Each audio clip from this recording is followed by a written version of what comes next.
these Bahamians won't be able to save 1 red cent for rainy days. And believe me, Mr. Deputy, believe me, it's raining plenty in this country recently. This is a visionless budget. We are not surprised that the Minister of Finance is trying to fool the Bahamian people in that he cares for them by spending the country's money. It's raining pain and suffering. With respect to the communications itself, this budget statement does not address the thousands of people who were laid off and have given up looking for work since the FNM came into office. It's raining victimization. It's raining unemployment as unemployment continues to rise. There are about 45,000 persons unemployed and underemployed, and the government's proposals merely address the tip of the iceberg. The cost of living, Mr. Deputy, Mr. Deputy, it's raining, increasing the cost of living.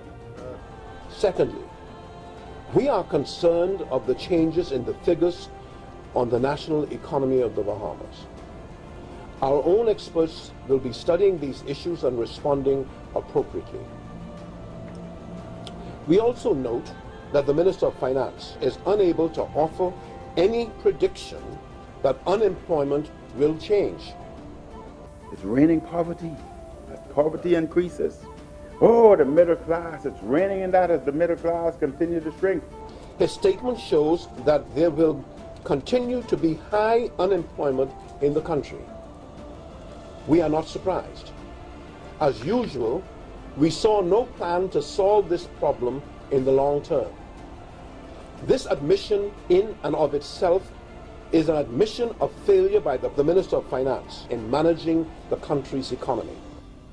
It's raining house foreclosures, Mr. Deputy. It's raining all over.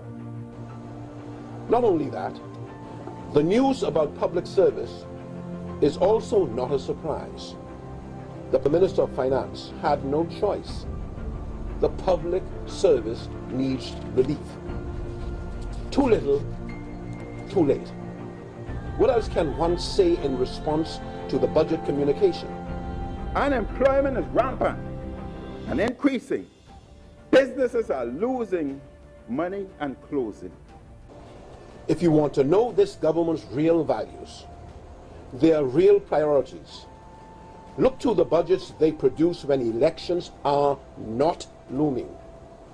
Bat on electricity, water, medical, cancer medications. People cannot afford it because an additional cost for VAT. And if they truly care about the Bahamian people, they care about Baintown, Grantstown, Farm Road, Angliston, Grove, South Beach, whatever. Wouldn't they declare a VAT-free day or week during the back to school so that our poor people can now buy their clothing, their school items? Because in nearly every corner of our nation today, there is unprecedented suffering. Bahamians today are feeling the consequences of inaccurate forecasting, increased taxes, a struggling economy, and few job opportunities. The FNM has mismanaged this economy, and the Bahamian people are paying the consequences. Although in many countries the recovery began long ago. There is no courage in this government, no one willing to admit that their failures have slowed our economy, and worse, no vision to empower Bahamians going forward. Instead, there were increased costs for business and the ordinary man, which led to increased prices to consumers. When the government increased taxes, they drove the economy further into recession, penalizing in a tangible way Bahamian entrepreneurs and the ordinary working Bahamian. This government raised your taxes, took your money, and is now asking you to be grateful that they're giving some of it back to you. That's what today's budget communication amounted to. A political plea for your support, paid for by your money. It is not surprising that the Minister of Finance will try to claim that he has done a good job. The question we ask, however, is a good job for whom? It may be over the special interest friends. I should say, the recession itself may be over for the special interest friends who have benefited disproportionately from this government's policies. Unfortunately, remorse is a lot of families that will grow more desperate and even more unable to pay bills. That means that more Bahamians will be facing the nightmare of foreclosure on their homes with no mortgage relief in sight. However, on the ground there has been increased poverty, increased hunger, homelessness, and hopelessness. Nothing in this budget indicates that the government truly appreciates the seriousness of the crisis or its effects on the vast majority of Bahamians they claim to represent. Unfortunately, remorse is a lot of families that will grow more desperate and even more unable to pay bills. That means that more Bahamians will be facing the nightmare of foreclosure on their homes with no mortgage relief in sight. And don't forget it, wherever we go in this country, we see increased poverty, increased hunger, increased homelessness, and increased hopelessness.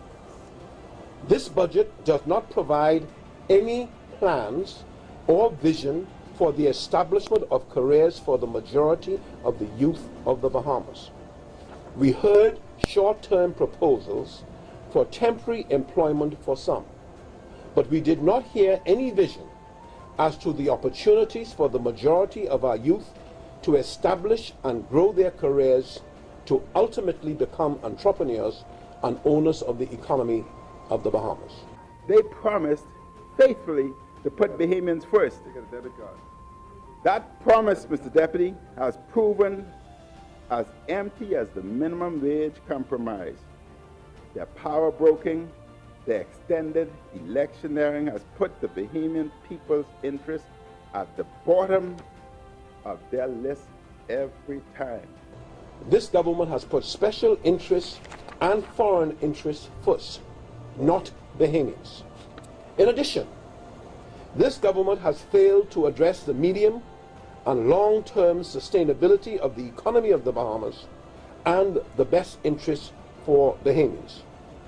Again, in the current budget, there are no plans for the development of the economy of the Bahamas for the best interests of Bahamians. We say again that the Minister of Finance, too little, too late. What a betrayal of the trust the small man placed in this government